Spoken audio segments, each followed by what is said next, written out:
नर्मदेहर। आज की यात्रा में हम एक ऐसे क्षेत्र में पहुंचे जहां पर हर पहाड़ी पर विशेष प्रकार के पत्थरों का खजाना है। या तो यह कहें कि यह एक संगीतमय क्षेत्र है, क्योंकि इस पहाड़ी के पत्थरों से संगीत निकलता है। यह क्षेत्र इंदौर से लगभग 80 किलोमीटर दूर पोटला गांव के समीप है और यह क्षेत्र वन परिक्षेत्र में है। यहाँ पर विशेष प्रकार के पत्थरों के साथ साथ यह परिक्षेत्र विशेष पक्षियों की भी शरण स्थली है।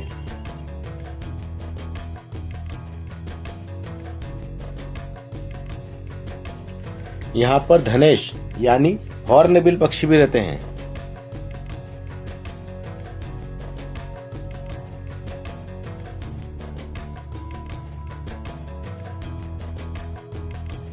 हम पहुंचे हैं प्रकृति की अनुपम रचना यानी कावड़िया पहाड़। यह पहाड़ पूरी तरह से विशेष प्रकार के पत्थरों से भरा है। इन पत्थरों को देखने का आनंद पहाड़ी की ऊंचाई से ही आता है।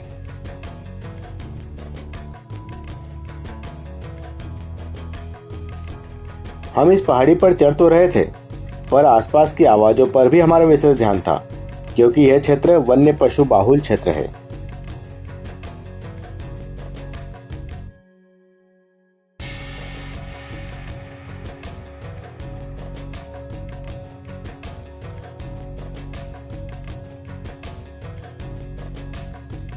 आसपास सूखे पड़े सागौन के पत्ते, जरा सी भी हलचल या थोड़ी सी भी हवा चलती है तो ऐसे आवाज करते हैं जैसे कोई हमारी ओर आ रहा है।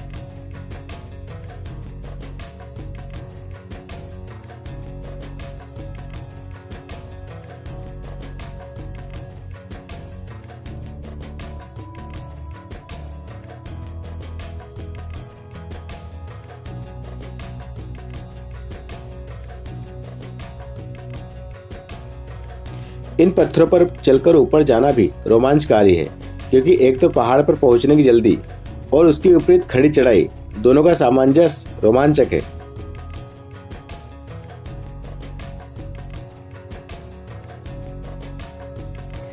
आखिरकार हम इस खड़ी चढ़ाई को पार कर अपनी मंजिल पर आ पहुंचे।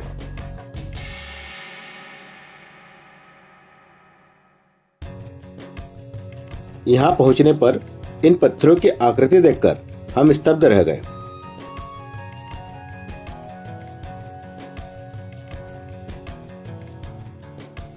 यह शिलाखंड कई आकार में है, जो पंचकोणी, षटकोणी यानी पेंटागोनल और हेक्सागोनल शेप में है और कई आकार के हैं और एकदम स्तंभाकार हैं।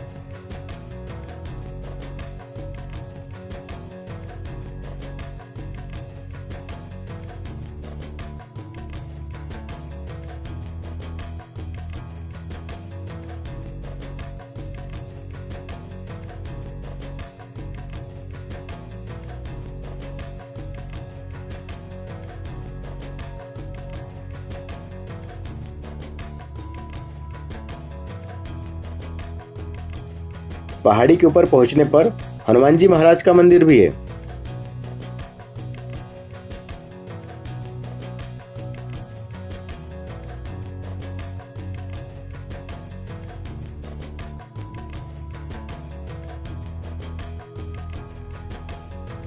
ऊपर पहाड़ी पर यह शिलाखंड ऐसे व्यवस्थित रूप से हैं जैसे किसी ने यहाँ पर इन्हें व्यवस्थित रूप से जमा कर रखा हो।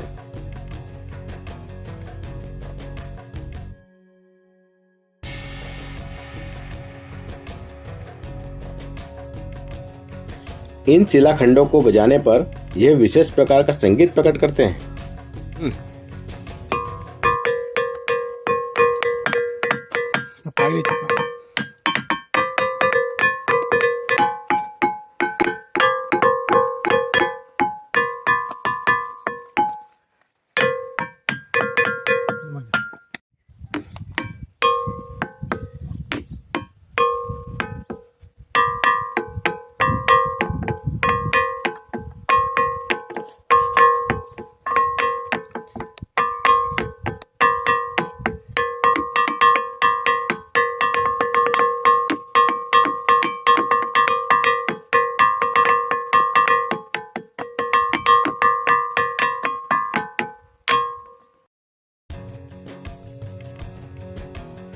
प्रकृति की यह अनुपम रचना बहुत ही अद्भुत है।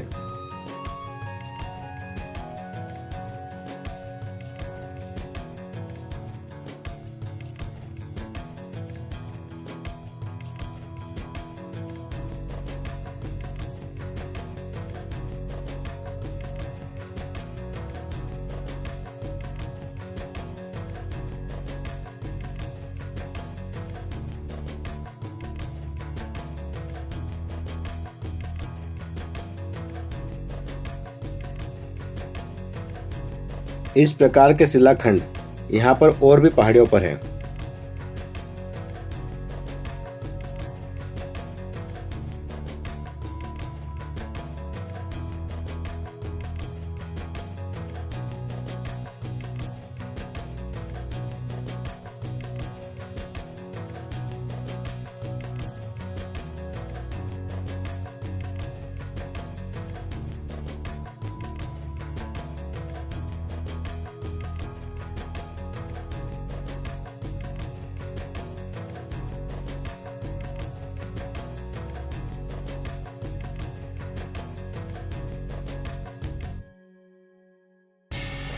प्रकृति की यह अद्भुत रचनाएं हमारी धरोहर है। प्रकृति की इन सुंदर रचनाओं को प्रणाम। मां नर्मदा रहस्य प्रमोद अत्रेय। धन्यवाद।